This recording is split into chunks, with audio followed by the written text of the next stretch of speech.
ನಮಸ್ಕಾರ. ಕುಂಭಮೇಳ ಹಿಂದೂಗಳಿಗೆ ಬಹಳ ಪವಿತ್ರವಾಗಿರುವಂಥದ್ದು. ಅದೆಷ್ಟೋ ಮಂದಿ ಅಲ್ಲಿ ಒಮ್ಮೆ ಹೋಗಬೇಕು ಅನ್ನೋ ಕನಸನ್ನು ಇಟ್ಕೊಂಡಿರ್ತಾರೆ, ಹೋಗಿದ್ದಾರೆ ಕೂಡ. ಇದುವರೆಗೆ ಒಂದು ಅಂದಾಜಿನ ಪ್ರಕಾರ 55 ಕೋಟಿ ಭಾರತೀಯ ಒಂದು ಜನಸಂಖ್ಯೆಯಲ್ಲಿ ಹೋಗಿರುವಂಥದ್ದು ಒಂದು ದೊಡ್ಡದಾದಂಥ ಒಂದು ಸಂದರ್ಭ ಆಯಿತು, ಸಂಭ್ರಮ.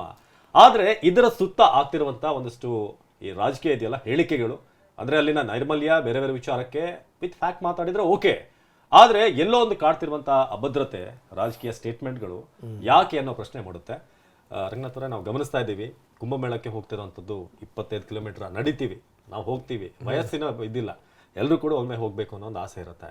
ಆದರೆ ಅದರ ಸುತ್ತ ಒಂದು ಬರ್ತಿರುವಂಥ ಪೊಲಿಟಿಕಲ್ ಸ್ಟೇಟ್ಮೆಂಟ್ಗಳು ಏನು ಸೂಚನೆ ಕೊಡುತ್ತೆ, ಯಾಕೆ ಅಂತ ಸ್ಟೇಟ್ಮೆಂಟ್ಗಳು? ನೋಡಿ, ಹಿಂಗದ 12 ವರ್ಷಕ್ಕೊಂದ್ಸರಿ ಬರುವಂಥ ಕುಂಭಕ್ಕೂ ಈ ಮಹಾಕುಂಭಕ್ಕೂ 144 ವರ್ಷಗಳಿಗೆ ಬರುವಂಥ ಮಹಾಕುಂಭ ಸಾಮಾನ್ಯ ಸಂಗತಿ ಅಲ್ಲ. ಇದು ಪ್ರತಿಯೊಬ್ಬ ಹಿಂದುವಿನ ಕನಸು. ಬರೀ ಏನು ಅಂದರೆ ಬರೀ ಹಿಂದೂಗಳು ಮಾತ್ರ ಅಲ್ಲ, ಬಹಳಷ್ಟು ಸಂಖ್ಯೆಯಲ್ಲಿ ಮುಸಲ್ಮಾನರು ಹೋಗಿ ನದಿನಲ್ಲಿ ಸ್ನಾನ ಮಾಡಿ ಬಂದಿದ್ದಾರೆ, ಕ್ರೈಸ್ತರು ಹೋಗಿ ಸ್ನಾನ ಮಾಡಿ ಬಂದಿದ್ದಾರೆ. ಯಾರಿಗೇನು ತಲೆ ಕೆಟ್ಟಿದೆಯಾ ವಿದೇಶದಿಂದ ಎಲ್ಲ ಬಂದು? ಈಗ ಆಪಲ್ ಕಂಪ್ನಿಯ CEO ಅವರ ಪತ್ನಿ ಇಲ್ಲೇ ಬಂದು ಇಲ್ಲೇ ಈ ತಪಸ್ಸು ರೀತಿಯಲ್ಲಿ ಆಚರಿಸಿ 10 ದಿವಸ ಇದ್ದು ಹೋದ್ರಪ್ಪ. ಯಾರಿಗೇನು ತಲೆ ಕೆಟ್ಟಿದೆಯಾ? ಆಮೇಲೆ ಇದೆಲ್ಲ ಒಂದು ನಂಬಿಕೆ, ಇದೆಲ್ಲ ವಿಶ್ವಾಸ. ಇದು ಶತಶತಮಾನಗಳಿಂದ ನಡೆದು ಬಂದಿರುವಂಥದ್ದು. ನೋಡಿ, ನಮ್ಮ ದೇಶದ ಮೇಲೆ ಏನೇ ಆಕ್ರಮಣಗಳಾದರೂ ಕೂಡ ನಮ್ಮಲ್ಲಿರುವಂಥ ಒಂದು ಮನೋಭಾವನೆ ಇದೆಯಲ್ಲ, ನಮ್ಮ ಸಂಸ್ಕೃತಿ ಪರಂಪರೆಯ ಬಗ್ಗೆ ನಮಗೆ ಒಂದು ಅಚಲವಾದಂಥ ನಂಬಿಕೆ ಇದೆಯಲ್ಲ, ಅದನ್ನು ಯಾರೂ ಕೂಡ ಪ್ರಶ್ನೆ ಮಾಡೋಕ್ಕಾಗಿಲ್ಲ, ಯಾರೂ ಕೂಡ ತೊಳೆಯೋಕ್ಕಾಗಿಲ್ಲ. ನೋಡಿ, ಈಗ ಬೇರೆ ಬೇರೆ ದೊಡ್ಡ ದೊಡ್ಡ ನಾಗರಿಕತೆಗಳು ಅಂತ ಹೇಳ್ತೀವಲ್ಲ ನಾವು, ರೋಮ್ ನಾಗರಿಕತೆ ಆಗಿರ್ಬೋದು, ನಾವು ಈಜಿಪ್ಟ್ ನಾಗರಿಕತೆ ಬಗ್ಗೆ ಹೇಳ್ತೀವಿ. ಎಲ್ಲಿ ಹೋದ್ವು ರೀ ಅವೆಲ್ಲ? 1000 ವರ್ಷ ಆಳಿಸ್ಕೊಂಡ್ರೂ ಕೂಡ ಭಾರತೀಯ ಸಂಸ್ಕೃತಿ ಇನ್ನೂ ಕೂಡ ಗಟ್ಟಿಯಾಗಿದೆ ಅಂತಂದರೆ ಅದರ ಬೇರುಗಳಿಂದ ಎಷ್ಟರ ಮಟ್ಟಿಗೆ ಆಳವಾಗಿರಬೇಕು. So that is very important. ಹೀಗಾಗಿ ಏನು ಅಂತಂದರೆ 144 ವರ್ಷ. ಈಗ ನೋಡಿ, ನಮಗೆ ಸಿಗುತ್ತಾ ಅವಕಾಶ, ನಮ್ಮ ಮಕ್ಕಳಿಗೆ ಸಿಗಲ್ಲ, ಅವ್ರ ಮಕ್ಕಳಿಗೆ ಸಿಗಲ್ಲ, 2 ಜನ್ರೇಷನ್ ನಂತರನೇ ಸಿಗೋದು. ಸೊ ಹಾಗಾಗಿ ಏನು ಅಂತಂದರೆ, ಆಮೇಲೆ ನಾವೆಲ್ಲ ಭಾರತೀಯರು ಎಷ್ಟರ ಮಟ್ಟಿಗೆ ಅಂತಂದರೆ, ಧರ್ಮ ಹೇಳಲ್ಲ ನಾನು ಇಲ್ಲಿ, ಭಾರತೀಯರು ಅಂತಲೇ ಹೇಳ್ತೀನಿ. ನಾವೆಲ್ಲ ಈ ಮುಕ್ತಿಗಾಗಿ ಹಪಾಪಿಸುವಂಥ ಜನಗಳು ನಾವು. ನಮಗೇನಂದರೆ ನಮಗೆ ಈ ಜೀವನ ಅನ್ನೋವಂಥದ್ದು ಇದೆಯಲ್ಲ, ಈ ಜೀವನ ತುಂಬ ಸಾರ್ಥಕವಾಗಿರಬೇಕು, ಅದಾದಮೇಲೆ ಏನಂದರೆ ನಮಗೆ ಭಗವಂತ ಮುಕ್ತಿ ಕೊಡಬೇಕು ಅಂತ ಬಯಸುವಂಥವ್ರು. ಆ ಮುಕ್ತಿಯ ಮಾರ್ಗ ಅಂತಂದರೆ ನಾವು ಈ ರೀತಿ ನಮ್ಮ ಧರ್ಮ ಸಂಸ್ಕೃತಿನಲ್ಲಿ ಈ ರೀತಿ ಮಾರ್ಗಗಳನ್ನು ಅನ್ವೇಷಣೆ ಮಾಡ್ಕೊಂಡಿದ್ದೀವಿ ನಾವು. ಏನು ನೋಡಿ, ಬದಲಾಗದಿರುವಂಥ ಮನುಷ್ಯ ಎಲ್ಲೋದ್ರೂ ಬದಲಾಗಲ್ಲ ರೀ. ಒಂದು ಮಾತಿದೆ, ಈ ಕಾಶಿಗೆ ಹೋಗಿ ಮಿಂದರೆ ಕಾಗೆ ಕಪ್ಪಾಗಿರುವಂಥ ಕಾಗೆ ಬೆಳಗಾಗ್ಬಿಡುತ್ತಾ ಅಂತಂತಾರಲ್ಲ, ಎಲ್ಲೋದ್ರೂ ಬದಲಾಗಲ್ಲ. ನೀನು ಬದಲಾಗಬೇಕು ಅನ್ನುವಂಥದ್ದು ಹೋದರೆ ಖಂಡಿತವಾಗ್ಲೂ ಬದಲಾಗುತ್ತೆ. ನಾನು ಒಂದು ಎಕ್ಸಾಂಪಲ್ ಕೊಡ್ತೀನಿ ನಿಮಗೆ. ನಾವೆಲ್ಲ ಶಬರಿಮಲೆಗೆ ಹೋಗ್ತೀವಿ. ನನಗೆ ತುಂಬ ಸಂದರ್ಭಗಳಲ್ಲಿ ನಾನು ಶಬರಿಮಲೆ ಭಕ್ತರನ್ನು ನಾನು ನೋಡ್ತಾ ಇರ್ತೀನಿ. ಅವಿನಾಶ್, ತಾವು ಕೂಡ ತುಂಬ ಜನಗಳನ್ನು ನೋಡಿದ್ದೀರಿ, ನಮ್ಮ ಸ್ನೇಹಿತರುಗಳೇ ಹೋಗ್ತಾರೆ. ನನಗನ್ಸುತ್ತೆ ಈ ಶಬರಿಮಲೆ ದೇವಸ್ಥಾನದ್ದು ಈ 46 ದಿವಸ 51 ದಿವಸ ಅವ್ರು ಏನೇನೋ ಮಾಲೆ ಹಾಕ್ತಾರಲ್ಲ, ಅದನ್ನು ಏನಾದರೂ ನೀವು ಈ ಮನಸ್ಸಿನ ಬದಲಾವಣೆಯ ರೀತಿಯಲ್ಲಿ ಏನಾದರೂ ಮಾಡಿಬಿಟ್ಟಿದ್ದಿದ್ರೆ, ನಮ್ಮ ಹಿರಿಯರೆಲ್ಲ ಸೇರಿಕೊಂಡು, ನಿಜಕ್ಕೂ ನಾನು ಹೇಳ್ತೀನಿ, ಸಮಾಜದಲ್ಲಿ ಅರ್ಧದಷ್ಟು ಜನ ಭಕ್ತರು ವ್ಯಸನ ಮುಕ್ತರಾಗ್ಬಿಡ್ತಿದ್ರು ಅಂತ. ಆ ಸಂದರ್ಭದಲ್ಲಿ ಅಪ್ಪಿತಪ್ಪಿ ಮುಟ್ಟಲ್ಲ, ಸಿಗರೇಟ್ ಮುಟ್ಟಲ್ಲ, ಎಣ್ಣೆ ಮುಟ್ಟಲ್ಲ, ಈ ನಾನ್ ವೆಜ್ ತಗೊಳ್ಳಲ್ಲ, ಅಂದರೆ ಮನೆ ಊಟ ಕೂಡ ಮುಟ್ಟಲ್ಲ, ಹೆಣ್ಮಕ್ಳಿಂದ ದೂರ ಇರ್ತಾರೆ. ಏನು ಎಲ್ಲರನ್ನೂ ಸ್ವಾಮಿ ಸ್ವಾಮಿ ಅಂತಾರೆ. ನೋಡಿ, ಜಸ್ಟ್ ನೀವು ಒಂದು ಹಾಕ್ಕೊಳ್ಳೋವಂಥ ಒಂದು ಜಪದ ಮಾಲೆ, ಹಾಕ್ಕೊಳ್ಳೋವಂಥ ಒಂದು ಕಪ್ಪು ವಸ್ತ್ರ, ಕಪ್ಪೋ ನೀಲಿನೋ ಅಥವಾ ಕೇಸರಿನೋ ಯಾವುದೋ ಹಾಕ್ಕೊಳ್ತಾರೆ, ಹಾಕುವಂಥದ್ದು ನಿಮ್ಮಲ್ಲಿ ಅಷ್ಟೊಂದು ಬದಲಾವಣೆ ತರುತ್ತೆ ಅಂತಂತಂದರೆ, ನೀವು ಅದನ್ನು ಏನಾದರೂ ನಿಮ್ಮ ಮಾನಸಿಕ ಪರಿವರ್ತನೆಗೆ ಅಂತ ನೀವು ಮಾಡ್ಕೊಂಬಿಟ್ರೆ ಎಷ್ಟರ ಮಟ್ಟಿಗೆ ಪರಿವರ್ತನೆ ಆಗ್ಬೋದು. ಈಗ ನೀವು ಹೇಳಿದ್ರೆ ನಾಯಕರುಗಳು ಬಾಯಿಗೆ ಬಂದಂಗೆ ಮಾತಾಡ್ತಾ ಇದ್ದಾರೆ. ಈಗ ಮೊದಲು ಖರ್ಗೆ ಅವರು ಏನು, ನೀವು ಹೋಗಲ್ಲಿ ಸ್ನಾನ ಮಾಡಿದರೆ ಬಡತನ ದೂರ ಆಗುತ್ತಾ, ಜೊತೆಗೇನು ಅಂದರೆ ಇಲ್ಲಿ ಎಲ್ಲಿ ಹೋದರೂ ತೊಳೆದಿರುವಷ್ಟು ಪಾಪನ BJP ಅವ್ರು ಮಾಡಿದ್ದಾರೆ, ಅದು ಅಲ್ಲಿ ಹೋಗ್ಬಿಟ್ರೆ ಸರಿಯಾಗತ್ತಾ ಅನ್ನುವಂಥ ಮಾತನ್ನು ಹೇಳಿದರು. ಯಾಕೆ ಮಾತಾಡಬೇಕಾಗಿತ್ತು? ನೋಡಿ, ಕಾಂಗ್ರೆಸ್ ನಾಯಕರಿಗೆ ಎಷ್ಟರ ಮಟ್ಟಿಗೆ ಬುದ್ಧಿ ಇಲ್ಲ ಅನ್ಲಿಕ್ಕೆ ಒಂದು ಎಕ್ಸಾಂಪಲ್ ಇದು. ಈಗ ಈ ದೆಹಲಿಯ ಚುನಾವಣೆಯ ಫಲಿತಾಂಶ ಇದೆಯಲ್ಲ, ಅದನ್ನು ಖರ್ಗೆ ಅವರ ಮಾತಿನ ಮುಖಾಂತರ ವಿಶ್ಲೇಷಣೆ ಮಾಡೋಕ್ಕೆ ಶುರು ಮಾಡಿದ್ದಾರೆ. ಅವ್ರ ಪಾರ್ಟಿಯವರೇ ಈ ಥರ ಸ್ಟೇಟ್ಮೆಂಟ್ ಕೊಟ್ಟಿದ್ರಿಂದಲೇ ಒಂದಷ್ಟು ಲಾಭ ಆಯಿತು ಅಂತ BJPಗೆ ಅಂತ. ಅಂದರೆ ಜನಗಳಿಗೆ, ಎಲ್ಲಿ ಜನಗಳು ದೊಡ್ಡ ಮಟ್ಟದಲ್ಲಿ ಹೋಗ್ತಿರ್ತಾರಲ್ಲ, ಆವಾಗ ಸುಮ್ಮನಿರ್ಬೇಕು ಇವರು ಅಂತೇಳಿ ಅಂತ. ಅಲ್ಲಿನ ಅವ್ಯವಸ್ಥೆಗಳ ಬಗ್ಗೆ ಮಾತಾಡಬೇಕು. ಕಾಲು ತೊಳಿತಾ ಇದೆಯಲ್ಲಪ್ಪ, ಅಲ್ಲಿಂದ ಮಾತಾಡಿ. ನೀರು ಸ್ವಚ್ಛವಾಗಿಲ್ಲ, ಅದನ್ನು ಸ್ವಚ್ಛ ಮಾಡ್ತಾ ಇಲ್ಲ ನೀವು, ಅದ್ರ ಬಗ್ಗೆ ಮಾತಾಡಿ. ಅಲ್ಲಿನ ವ್ಯವಸ್ಥೆಗಳು ಸರಿ ಇಲ್ಲಪ್ಪ, ಅದನ್ನು ಮಾಡಿ. ರೈಲ್ವೆ ಸ್ಟೇಷನ್ಗಳು ತುಂಬಿ ತುಳುಕ್ತಾ ಇದ್ದಾವಪ್ಪ, ಅದ್ರ ಬಗ್ಗೆ ಮಾತಾಡಿ. ವಿಮಾನಗಳ ಫೇರ್ ಜಾಸ್ತಿ ಆಗಿದೆಯಪ್ಪ, ನೀವು 30,000 50,000 ಏನ್ರಿ ನೀವು ಇಷ್ಟೊಂದೆಲ್ಲ ವಿಮಾನಗಳನ್ನ ನೀವು ಹಾರಿಸ್ತೀವಿ ಅಂತೀರಿ, ಎಲ್ಲಿ ನೋಡೋದ್ರಲ್ಲಿ ನೀವು ಏರ್ಪೋರ್ಟ್ಗಳನ್ನ ಮಾಡ್ತೀರಿ, ಅಷ್ಟೊಂದು ದುಡ್ಡು ಕೊಟ್ಟು ಹೋಗೋಕ್ಕೆ ಸಾಧ್ಯನಾ ಅಂತ ಅದನ್ನು ಕೇಳಿ ನೀವು. ಅದನ್ನು ಬಿಟ್ಟು ನೀವು ಈ ರೀತಿ ಇಂಗತ ಜನರ ಭಕ್ತಿ ಶ್ರದ್ಧೆಗೇ ನೀವು ಕಲ್ಲು ಹೊಡೆಯುವಂಥ ಕೆಲಸ ಮಾಡಿದ್ರೆ ಜನ ಕ್ಷಮಿಸ್ತಾರ? ಹೋಗಲಿ, ಇವ್ರ ನಾಯಕರು ಯಾರು ಮಿಂದಿಲ್ವಾ? ಹೋಗಿ ಹಿಂದೆ ರಾಜೀವ್ ಗಾಂಧಿ ಹೋಗಿ ಮಿಂದಿಲ್ವಾ? ಇಂದಿರಾ ಗಾಂಧಿ ಹೋಗಿ ಮಿಂದಿಲ್ವಾ? ಅದ್ರ ಹಿಂದೆ ನೋಡೋಣ, ನೆಹರು ಅವರು ಹೋಗಿಲ್ವಾ? ಖಂಡಿತ ಹೋಗಿದ್ದಾರೆ. ಎಲ್ಲರಿಗೂ ಕೂಡ ಡಿಕೆ ಕೂಡ ಮೊನ್ನೆ ಹೋದಾಗ ಎಷ್ಟು ಪಾಪ ಕಳೀತು ಅಂತ ಬಿಜೆಪಿ ಅವರು ಅದನ್ನ ಕೇಳ್ತಾ ಇದ್ರು. ಖರ್ಗೆ ಅವರು ಉತ್ತರ ಕೊಡಬೇಕು ಹೇಳ್ತಿದ್ರಲ್ಲ ನೀವು, ಖರ್ಗೆ ಇವರು ಡಿಕೆ ಹೋದ್ರಲ್ಲ ಅಂತ.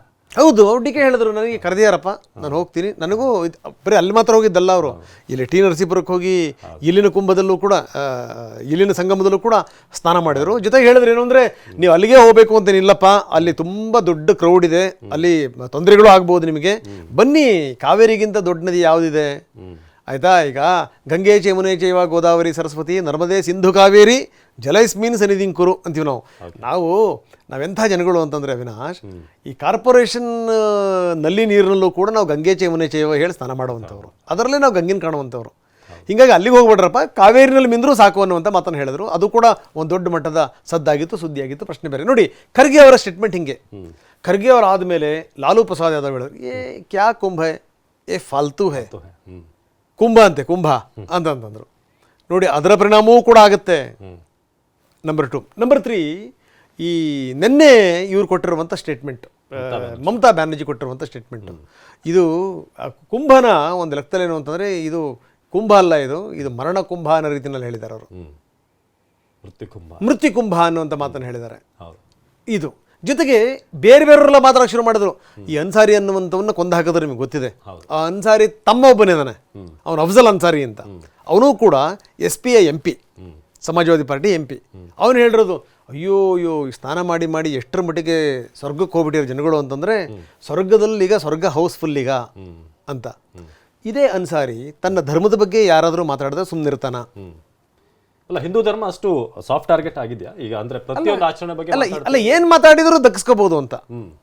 ನಮ್ಮಲ್ಲಿ ಏನಾಗುತ್ತೆ ಅಂತಂತಂದ್ರೆ, ನೀವು ಏನು ಮಾತಾಡಿದ್ರು ಕೂಡ ಅದಕ್ಕೊಂದಿಷ್ಟು ಪರ್ವ ಮಾತಾಡುವಂಥವ್ರು ಇದ್ದಾರೆ. ನಾನು ಹೇಳೋದು, ಈಗ ಕ್ರಿಶ್ಚಿಯನ್ರಿಗೆ ತಮ್ಮದೇ ಆದಂಥ ನಂಬಿಕೆಗಳು. ನೋಡ್ರಿ, ನಂಬಿಕೆಗಳಿಂದಲೇ ಜಗತ್ತು ಬದುಕಿರೋದು.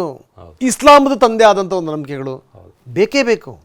ಬೌದ್ಧರಿಗೆ ತಮ್ಮದೇ ಆದಂಥ ನಂಬಿಕೆಗಳಿದೆ, ಜೈನರಿಗೆ ತಮ್ಮದೇ ಆದಂಥ ನಂಬಿಕೆಗಳಿವೆ, ಪಾರ್ಸಿಗಳಿಗೆ ತಮ್ಮದೇ ಆದಂಥ ನಂಬಿಕೆ ಇದೆ, ಸಿಖ್ಖರಿಗೆ ತಮ್ಮದೇ ಆದಂಥ ನಂಬಿಕೆ ಇದೆ, ಹಾಗೆ ಹಿಂದೂಗಳಿಗೆ ತಮ್ಮದೇ ಆದಂಥ ನಂಬಿಕೆ ಇದೆ. ನಂಬಿಕೆಯನ್ನು ಪ್ರಶ್ನೆ ಮಾಡೋಕ್ಕೆ ನೀವ್ಯಾರು ಈ ನಂಬಿಕೆಯನ್ನು ಪ್ರಶ್ನೆ ಮಾಡೋಕ್ಕೆ? ಜನ ಕೇಳ್ತಿರುವಂಥದ್ದು ಇದು. ಅದಾಯ್ತಾ ಲಾಲು. ಇನ್ನು ಶಿವಪಾಲ್ ಯಾದವ್ ಕೂಡ SP ನಾಯಕ. ಅವ್ರು ಹೇಳ್ತಿರೋದೇನು ಅಂದರೆ, ಅಯ್ಯೋ ಇದೆಲ್ಲ PR ಇದು, ಯಾವ ಗ್ರಂಥದಲ್ಲೂ ಕೂಡ ಬರೆದಿಲ್ಲ ಅಂತ. ಯಾವ ಗ್ರಂಥ ಓದಿದ್ದಿರೋರು?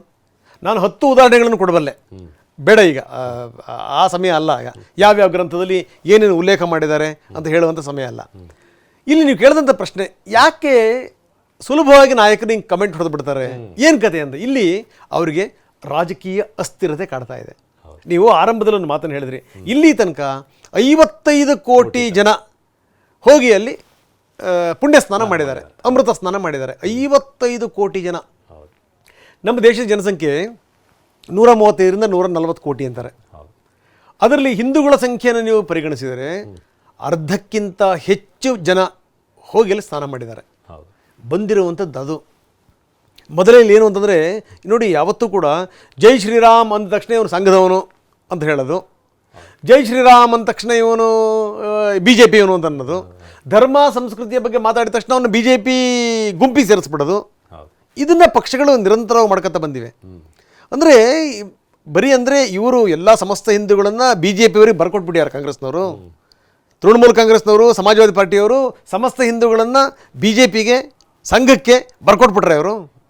ಅಂದರೆ ಈ ರಾಮನಿಗೆ ಜೈಕಾರ ಹಾಕುವಂಥವ್ರು, ಕುಂಭದಲ್ಲಿ ಸ್ನಾನ ಮಾಡುವಂಥವ್ರು, ಭಕ್ತಿ ಶ್ರದ್ಧೆ ಇರುವಂಥವ್ರು, ಹಿಂದೂ ಧರ್ಮದ ಬಗ್ಗೆ ಅಚಲವಾದಂಥ ನಂಬಿಕೆ ಇರುವಂಥವ್ರು, ಅವರು ಬರೀ BJP ಅವರು ಕಾಂಗ್ರೆಸ್ನಲ್ಲಂಥ ಜನಗಳಿಲ್ವಾ? ಸಮಾಜವಾದಿ ಪಾರ್ಟಿಲಂಥ ಜನಗಳಿಲ್ವಾ? ಏನು ಮನೋಭಾವನೆ ಇದು? ಅವ್ರಿಗೆ ಭಯ ಏನಪ್ಪ ಅಂತಂದರೆ, ಮೊದಲೇ BJP ಸ್ಟ್ರಾಂಗ್ ಆಗ್ತಾ ಇದೆ, ಇವ್ರು ನೋಡಿದ್ರೆ BJP ಸರ್ಕಾರನೇ ಅಲ್ಲಿರೋದು, ಅವರು ಎಷ್ಟರ ಮಟ್ಟಿಗೆ ವ್ಯವಸ್ಥೆ ಮಾಡಿದ್ದಾರೆ ಅಂತ ಗೊತ್ತು. ಇಷ್ಟು ದಿನಗಳಾದ ಮೇಲೆ ಅಲ್ಲಿನ ನೀರು ಕಲುಷಿತ ಆಗಿದೆ, ಒಂದು ವರದಿ ಕೂಡ ಬಂದಿದೆ. ಯಾಕಂದರೆ ಅಷ್ಟೊಂದು ಜನ ಹೋಗಿ ಮಿಂದ್ರೆ ಇನ್ನೇನಾಗುತ್ತೆ ಹೇಳಿ. ಆಮೇಲೆ ಅಷ್ಟೊಂದು ಜನ ಸೇರಿದಂಥ ಸಂದರ್ಭದಲ್ಲಿ ಅವ್ಯವಸ್ಥೆಗಳು ಕೂಡ ಆಗಿವೆ. ಆ ಅವ್ಯವಸ್ಥೆಗಳನ್ನು ಮೀರಿಸಿದಂಥ ವ್ಯವಸ್ಥೆಗಳು ಕೂಡ ಇವೆ, ಅದರಲ್ಲಿ ಯಾವುದೇ ಡೌಟ್ ಇಲ್ಲ. ಇಲ್ಲಿಂದ ಕರ್ನಾಟಕದಿಂದ ಹೋದಂಥ ಅಧಿಕಾರಿಗಳು ಕೂಡ ಅದನ್ನೇ ಮಾತಾಡ್ತಾ ಇದ್ರು. ಏನ್ರಿ ಒಬ್ಬರು ಲೇಡಿ ಅಧಿಕಾರಿ ಮಾತಾಡ್ತಾ ಇದ್ರು, ವೈದ್ಯಾಧಿಕಾರಿ. ಏನ್ರಿ ನನಗೆ ಭಾಳ ಆಶ್ಚರ್ಯ ಆಗುತ್ತೆ, ನೀವು 100-200 ಮೀಟ್ರಿಗೆ ಒಂದೊಂದು ಹೆಣ್ಮಕ್ಳುಗಳಿಗೆ ಒಂದು ಶೌಚಾಲಯ ಮಾಡೋದೇನು ಸಾಮಾನ್ಯ ಸಂಗತಿನಲ್ಲಿ, ಈ ವ್ಯವಸ್ಥೆ ಒಂದು ಮಾದರಿ ಅನ್ನುವಂಥ ಮಾತನ್ನು ಹೇಳಿದರು. ಅವಾಗೇನು ಕಾಲು ತೊಳಿತ ಆದಂಥ ಸಂದರ್ಭದಲ್ಲೇ ನಾವು ಲೈವ್ ತಗೊಂಡಿದ್ದು. ಆದರೂ ಈ ಜನಗಳ ತಪ್ಪಿನಿಂದಾಗಿ ಜೊತೆಗೆ ಒಂದಿಷ್ಟು ಅಲ್ಲಿ ವ್ಯವಸ್ಥೆಯ ಲೋಪಗಳಿಂದಾಗಿ ಹಿಂಗಾಗಿದೆ ಅಂತ ಮಾತಾಡಿ. ಅದ್ರ ಬಗ್ಗೆ ಯಾರು ಬೇಡ ಅಂತಾರೆ ನಿಮಗೆ? ನಂಬಿಕೆ ಬಗ್ಗೆ ಯಾಕೆ ಮಾತಾಡ್ತೀರಿ? ಶ್ರದ್ಧೆ ಬಗ್ಗೆ ಯಾಕೆ ಮಾತಾಡ್ತೀರಿ? ಬದಲೇ ಹಿಂದೂಗಳಿಗೊಂದು ಮನೋಭಾವನೆ ಇದೆ. ಸಾವಿರಾರು ವರ್ಷ ಆಳಿಸ್ಕೊಂಡ್ರ ನಾವು, ಸಾವಿರಾರು ವರ್ಷ ತುಳಿಸ್ಕೊಂಡ್ರ ನಾವು, ಸಾವಿರಾರು ವರ್ಷ ತುಳಿಸ್ಕೊಂಡ್ರ ನಾವು, ಆಯಿತಾ, ಏನಪ್ಪ ನಮ್ಮನ್ನು ಹಿಂಗೆ ಹಣದು ಬಿಟ್ರು ನಮ್ಮನ್ನೆಲ್ಲ ಅಂತ ಹೇಳಿಂತ. ಈಗ ಅವ್ರು ಮಾತಾಡಿದ್ರೆ ಪದೇ ಪದೇ ಪದೇ ಪದೇ ಆ ಮನಸ್ಸನ್ನು ನೀವು ಉತ್ತೇಜಿತ ಮಾಡ್ತಾ ಇದ್ದೀರಿ ನೀವು. ಜೊತೆಗೆ ಇದು ಇನ್ನೊಂದು ಆ್ಯಡ್ ಮಾಡ್ತೀನಿ ನಾನು. ಈ ಅಯೋಧ್ಯೆ ಸಂದರ್ಭದಲ್ಲೂ ಕೂಡ, ಲೋಕಾರ್ಪಣೆ ಸಂದರ್ಭದಲ್ಲೂ ಕೂಡ ವಿಪಕ್ಷಗಳು ದೂರ ಹೊಡೆದು, ಈ ಕುಂಭದಲ್ಲಿ ಈ ಥರ ಹೇಳಿಕೆಗಳು ಎಲ್ಲ ಒಂದ್ ಕಡೆ ಇವರೇ ದೂರ ಮಾಡ್ಕೊಳ್ತಿದಾರ ಅಂತ, ಅಂದ್ರೆ ಬಹುಸಂಖ್ಯಾತರನ್ನ ನೋಡಿ ಅವರೇ ದೂರ ಮಾಡ್ಕೊಂಡು. ನೋಡಿ, ಕಾಂಗ್ರೆಸ್ಸಿಗೆ ಮೊದಲಿಂದನೂ ಕೂಡ ಇದ್ರ ಬಗ್ಗೆ ಒಂದು ಸ್ಪಷ್ಟತೆಯ ಕೊರತೆ ಇದೆ. ಹೌದು, ಅವ್ರಿಗೆ ಹೆಂಗ್ ಗೊತ್ತಾ, ಅವ್ರಿಗೆ ಈ ಇವ್ರ ಬಗ್ಗೆ ಮಾತಾಡ್ಬಿಟ್ರೆ ಅವ್ರ ಓಟ್ಗಳಲ್ಲಿ ತಪ್ತವೋ, ಅವ್ರ ಬಗ್ಗೆ ಮಾತಾಡ್ಬಿಟ್ರೆ ಇವ್ರ ಓಟ್ಗಳಲ್ಲಿ ತಪ್ತವೋ, ಈ ರೀತಿ ಗೊಂದಲದಲ್ಲೇ ಕಾಂಗ್ರೆಸ್ ಈ ಸ್ಥಿತಿ ಬಂದ್ಬಿಡ್ತು ಅಂತ. ನೋಡಿ, ಭಕ್ತಿ, ಶ್ರದ್ಧೆ, ನಂಬಿಕೆನ ಬೇರೆ ದೃಷ್ಟಿಯಲ್ಲಿ ನೋಡಿ.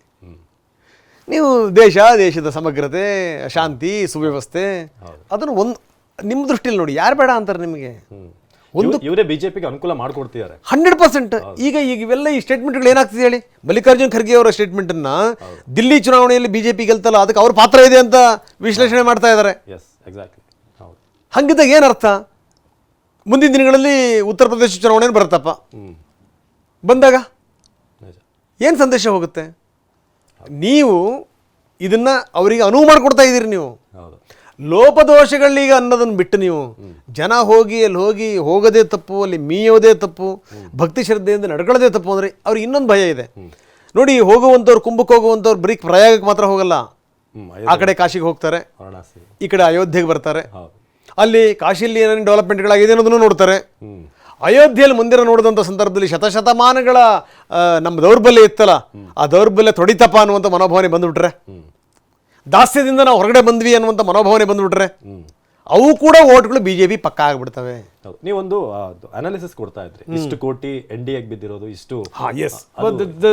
ಒಳ್ಳೆ ವೆರಿ ಇಂಪಾರ್ಟೆಂಟ್ ಅದು. ನೋಡಿ, ಅವರಿಗೆ ಭಯ ಇದೇನೆ. 55 ಕೋಟಿ ಜನ ಇಲ್ಲಿ ತನಕ ಕುಂಭಕ್ಕೆ ಹೋಗಿದ್ದಾರೆ. ಇನ್ನು ಜಾಸ್ತಿ ಆಗುತ್ತದು, ಇನ್ನೂ ಜಾಸ್ತಿ ಆಗುತ್ತೆ. ನಾವೇನಂತಿದ್ವಿ ಅಂದರೆ ಈ ಕೆಲವೊಂದು ವಿಶೇಷ ಸ್ನಾನಗಳ ಆದಮೇಲೆ ಕಡಿಮೆ ಆಗುತ್ತೆ ಅಂತ. ಇಲ್ಲ, ಶಾಹಿ ಸ್ನಾನ ಇದೆಲ್ಲ ಜಾಸ್ತಿ ಆಗ್ತಾ ಇದೆ. ಅಮೃತ ಸ್ನಾನಗಳಾದ್ಮೇಲಿಂದ ಕಡಿಮೆ ಆಗುತ್ತೆ ಅನ್ನೋಂಥ ಮಾತಿತ್ತಲ್ಲ, ಜಾಸ್ತಿ ಆಗ್ತಾ ಇದೆ. ಇಲ್ಲಿ ತನಕ 55 ಕೋಟಿ ಜನ ಹೋಗಿ ಅಲ್ಲಿ ಆ ತೀರ್ಥದಲ್ಲಿ ಮಿಂದೆದ್ದಿದ್ದಾರೆ. 55 ಕೋಟಿ ಜನ, ನೀವು ಕಂಡು ಕೇಳಿರೋದಷ್ಟು ಜನಸಂಖ್ಯೆ ಇದು. ಅದೆಷ್ಟು ದೇಶಗಳನ್ನು ಸೇರಿಸಿದ್ರೆ 55 ಕೋಟಿ ಆಗುತ್ತೆ ಗೊತ್ತಿಲ್ಲ ನನಗೆ, ಆಯ್ತಾ. ಇನ್ನು ನೋಡಿ, ಈ ಬಾರಿಯ ಚುನಾವಣೆಯಲ್ಲಿ NDAಗೆ ಬಿದ್ದಿರುವಂತಹ ಮತಗಳು ಎಷ್ಟು ಗೊತ್ತಾ? 29 ಕೋಟಿ ಒಟ್ಟು ಮತಗಳು NDAಗೆ, ಬಿಜೆಪಿ ಮಿತ್ರ ಪಕ್ಷಗಳಿಗೆ. ಇಂಡಿ ಮೈತ್ರಿಕೂಟ ಇದೆಯಲ್ಲ, ಕಾಂಗ್ರೆಸ್ ನೇತೃತ್ವದ ಇಂಡಿ ಮೈತ್ರಿಕೂಟ, ಅಲ್ಲಿ ಬಿದ್ದಿರುವಂಥ ಮತಗಳು 27 ಕೋಟಿ. 29 ಕೋಟಿ ಬಿಜೆಪಿ ಪಾರ್ಟಿಗಳಿಗೆ, 27 ಕೋಟಿ ಕಾಂಗ್ರೆಸ್ ನೇತೃತ್ವದ ಪಾರ್ಟಿಗಳಿಗೆ. ಇದು ಈಗ ಈ ಕುಂಭಕ್ಕೆ ಹೋಗಿರುವಂಥವ್ರು ಆ ಕಡೆ ವಾರಣಾಸಿಗೆ ಹೋಗ್ತಾರೆ, ಅಲ್ಲಿ ಮೋದಿ ಮಾಡಿರುವಂಥ ಅಭಿವೃದ್ಧಿ ಕೆಲಸಗಳನ್ನು ನೋಡ್ತಾರೆ, ಗಂಗೆನಲ್ಲಾಗಿರುವಂಥ ಬದಲಾವಣೆಗಳನ್ನು ನೋಡ್ತಾರೆ, ಸ್ನಾನಘಟ್ಟಗಳನ್ನು ನೋಡ್ತಾರೆ, ದೇವಸ್ಥಾನದಲ್ಲಾಗಿರುವಂಥ ಬದಲಾವಣೆಗಳನ್ನು ನೋಡ್ತಾರೆ, ಪಕ್ಕದಲ್ಲೇ ಮಸೀದಿ ಇದೆ, ಅಲ್ಲಿ ಗೊತ್ತಾ ಏನೇನು ಗಲಾಟೆಗಳಾಗ್ತಾ ಇವೆ ಅದೆಲ್ಲದನ್ನು ಕೂಡ ನೋಡ್ತಾರೆ. ಮನಸ್ಸು ಪರಿವರ್ತನೆ ಆಗ್ಬಿಡುತ್ತೆ ಅನ್ನುವಂಥ ಫೋಬಿಯಾ ಇವ್ರಿಗೆ. ಈ ಕಡೆ ಅಯೋಧ್ಯೆಗೆ ಬರ್ತಾರೆ, ಅಯೋಧ್ಯೆಯಲ್ಲಿ ದಾಸ್ಯದಿಂದ ದೂರ ಆದ್ವಿ ಅನ್ನುವಂಥ ಮನೋಭಾವನೆ.